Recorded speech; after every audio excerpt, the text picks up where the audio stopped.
بسم الله الرحمن الرحيم. السلام عليكم ورحمة الله وبركاته. مشاهدي نجم الزمالك في كل مكان، عندنا أخبار وكواليس مهمة جدا جدا من داخل نادي الزمالك اللي تهمنا وتهم حضراتكم. ويلا بينا على التفاصيل اللي معانا في الفيديو ده. وخليني أبدأ معاك في البداية بموضوع مهم جدا جدا، ولكن خلينا أقطع الحديث وأتكلم عن المولد النبوي الشريف. خلاص كلها ساعات معدودة والدخول في أيام المولد النبوي الشريف، فبنتمنى من كل الناس اللي بتشوفني دلوقتي الإكثار من الصلاة على رسول الله صلى الله عليه وسلم، عشان ده زي ما قال رسول الله ان الصلاة بعشرة أمثالها، فنقدر نستفاد بالحسنات دي. وإن شاء الله نكون من الناس اللي هتدوق أو تتذوق نعيم الآخرة بإذن الله. خلينا نبدأ على طول في موضوعاتنا بعد الصلاة على رسول الله صلى الله عليه وسلم بنادي الزمالك والغرف المغلقة في نادي الزمالك. كلنا شفنا في الفترة الأخيرة إن أحمد فتوح وسيف فاروق جعفر مش مقدمين المستوى المطلوب منهم مع نادي الزمالك في الوقت الحالي، وبالتالي تم إبلاغنا في الوقت الحالي إن الثنائي خارج حسابات يانيك فيريرا وخلاص. تقدر تقول الثنائي مش هيدوق طعم المشاركة مع يانيك فيريرا إلا في الحالات الطارئة. إزاي؟ مثلا محمود بنتاج لا قدر الله عنده إصابة عضلية ولا حاجة، فأحمد فتوح يشارك بداله مثلا، وليكن نبيل عماد دونجا أو محمد شحاتة غايب فينزل مكانهم سيف فاروق جعفر. وعلى يناير الثنائي مش هيلعب خالص. ليه؟ لأن نادي الزمالك زي ما قلت لك في حلقة امبارح قرر تدعيم المركز الظهير الأيمن والظهير الأيسر وكمان خط الوسط، وهكلمك عن أولى الصفقات في يناير. كمان برضو عبد الحميد معالي اللاعب المغربي الشاب اللي كان في الفترة الأخيرة تم إبلاغنا إنه الراجل خارج حسابات يانيك فيريرا، ولكن يانيك فيريرا الراجل المدرب الكفتجي لما لقي ان جمهور نادي الزمالك زام عليه بشكل او باخر في حته انه استبعاد عبد الحميد معالي، تأكدنا اليوم إن الراجل أعاد عبد الحميد معالي لحساباته مرة أخرى، ويغض النظر عن فكرة إن الراجل ينزل يتدرب مع الفرق الناشئين أو قطاع الناشئين. ليه يا باشا؟ لأن جمهور نادي الزمالك تقدر تقول عليه هو الجمهور بحقه حقيقي. جمهور الزمالك من أول ما مسك الراجل في حتة عبد الحميد معالي الراجل خاف. الراجل خاف. وبالمناسبة اليوم طبعا يانيك فيريرا هيقود تدريبات نادي الزمالك من جديد. خلينا نتكلم معاك بالنسبة لأمر مهم جدا جدا لأسطورة نادي الزمالك التاريخية حسن شحاتة. الاتحاد المصري لكرة القدم قرر إسناد مهمة الإشراف على المنتخب الثاني اللي هو بقيادة الكابتن حلمي طولان المشارك في بطولة كأس العرب. طبعا ده قرر إسناد المهمة دي للكابتن حسن شحاتة، وده تكريما ليه. حسن شحاتة طبعا تقدر تقول عليه المعلم الأساسي، راجل واخد كأس الأمم الأفريقية مع منتخب مصر الأساسي الأول 3 مرات، فتقدر تقول عليه راجل محطم كل الأرقام القياسية ويستحق كل الدعم من كل الجمهور، زملكاوي أهلاوي إسماعيلاوي كل الجمهور المصري أي جمهور. فحسن شحاتة ده هيتم تكريمه في هذه البطولة. خلينا نتكلم معاك بالنسبة لي الأخبار المهمة اللي معانا في الحلقة دي من عند اتحاد الكرة. اتحاد الكرة خلاص تقدر تقول عليه وافق رسميا على قيد الكيني بارن أوشنج لصالح نادي الزمالك، وده بعد ما أخذ موافقة رسمية من الفيفا لقيد اللاعب. ولكن اتحاد الفجل او اتحاد الجرجير زي ما بيقال، او قول عليه زي ما انت عايز تقول، بعد ما اخذ الموافقة من الفيفا بيجادل. ليه؟ لانه عارف ان الزمالك محتاج خدمات اللاعب في الوقت الحالي وعنده نقص في حتة الظهير الايمن. اتحاد الفجل بيدرس كل الشروط لقيد بارون اوشنج من جديد.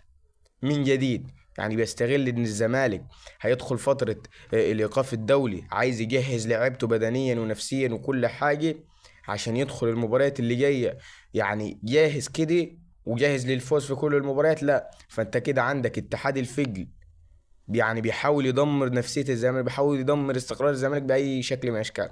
يا عم ما هي الفيفا يا عم سمحت لك بإن قيده. لا يا باشا، أنا ماليش دعوة بالفيفا، أنا عندي قوانين، أدرس قوانين الأول وبعد كده أبقى أقول لك هيتقيد ولا لا. حاجة في منتهى عدم الاحترافية، وده أفضل لفظ ممكن يتقال، لأن أي لفظ خارج ممكن الفيديو يتحذف. خلينا أتكلم معاك بالنسبة لي تفاصيل مهمة وتفاصيل مدوية في رحيل يانيك فيريرا عن نادي الزمالك. خليني اقول لك ان مجلس اداره نادي الزمالك لما تعاقد مع جون ادوارد المدير الرياضي الحالي، وضع بند يحق للراجل التصرف في كل امور ملف الكره في نادي الزمالك. يعني ايه؟ يعني المدير الفني او اي لاعب جون ادوارد عاوزه يمشي فهيمشي بامر جون ادوارد. جون ادوارد عايز اللاعب يقعد، فاللاعب هيقعد غصب عن غصب عن المدير الفني وغصب عن مجلس الاداره. فانت كده امر الرحيل يانيك فيريرا في ايد جون ادوارد.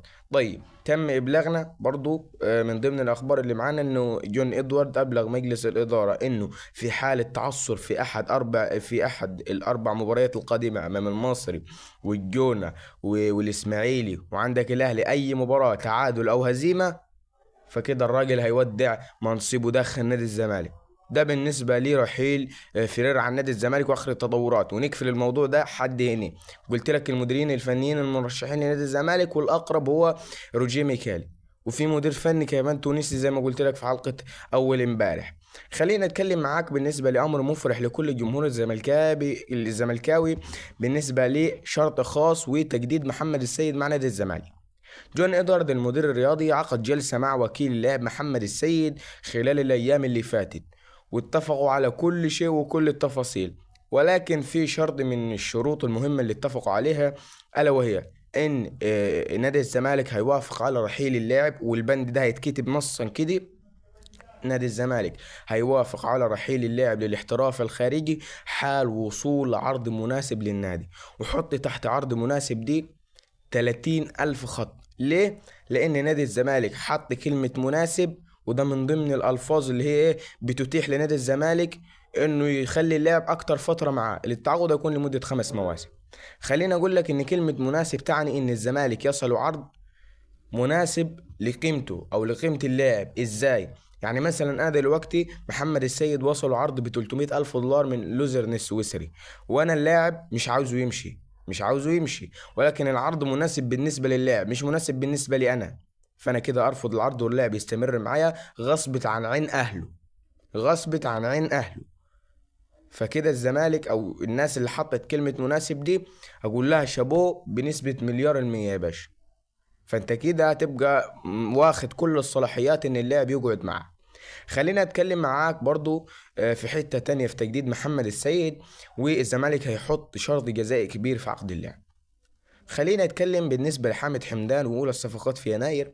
اللاعب خلاص زي ما قلت لك اعتذر لي وطلع ونزل بيان رسمي باعتذار لي بتروجيت وكل واحد في إدارة بتروجيت.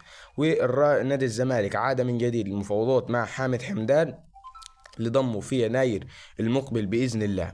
التفاصيل التطورات اللي حصلت ان الزمالك وبتروجيت هتكون في جلسة خلال الاسبوعين القادمين بإذن الله لحسم كل التفاصيل المادية فقط، لان كل البنود وكل حاجة في العقد والاتفاقات تمت، ولكن الامور المادية هي اللي هتحسم الصفقة.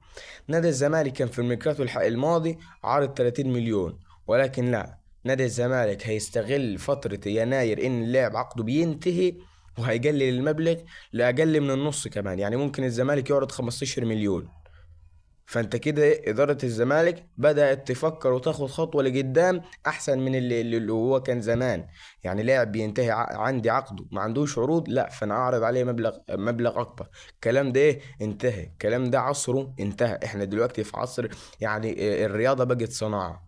فانت كده تقدر تقول شابوه للناس اللي بتتفاوض مع بتروجيت. فخلاص كل الاتفاقات تمت. حامد حمدان بنسبة 100% هيكون أولى صفقات نادي الزمالك في يناير، وده بناء برضو على رغبة يانيك فيريرا تم عرض حامد حمدان عليه في الميركاتو السابق واكتر يعني من وقت سابق، والراجل موافق بنسبة 100%. خليني اقول لك كمان ان يانيك فيريرا بعد ما شاف ان اداء نبيل عماد دونجا ومحمد شحاتة ممكن تبقى يعني يبقى عليه علامة استفهام كبيرة في معظم المباريات اللي خاضها نادي الزمالك، خليني اقول لك ان الراجل يعني طلب التعاقد بالاسم مع حامد حمدان. كمان في لاعب تاني الا وهو غنام محمد ناشئ الاهلي السابق ولاعب مودرن فيوتشر الحالي. غنام محمد كنت كلمك عليه وانفراد ليا، وكلمت عليه ان نادي الزمالك فتح معاه المفاوضات، ويعني كان في استجابة كبيرة من اللاعب ووكيله عشان ينتقلوا لنادي الزمالك. ولكن إدارة مودرن سبورت رفضت التعامل مع الزمالك في التعاقدات من بعد ناصر ماهر. من بعد صفقة ناصر ماهر. فانت كده محتاج ان انت تصلح العلاقات مع مودرن سبورت عشان تقدر تضم منهم لعيبة. واللعيبه اللي انت عايزها لعيبه كتير. خلي بالك مودرن سبورت عنده معتز زدام، وعنده برضو اللاعب اللي كنت بكلمك عليه دلوقتي غنام محمد. الزمالك محتاج يتعاقد مع اللاعبين دول. فانت كده هنشوف خلال الفترة اللي جاية هل الزمالك هيقدر يصلح العلاقات دي ولا مش هيقدر يصلحها. شكرا لكم، عشان ما اطولش عليكم اكتر من كده، والسلام عليكم ورحمة الله وبركاته.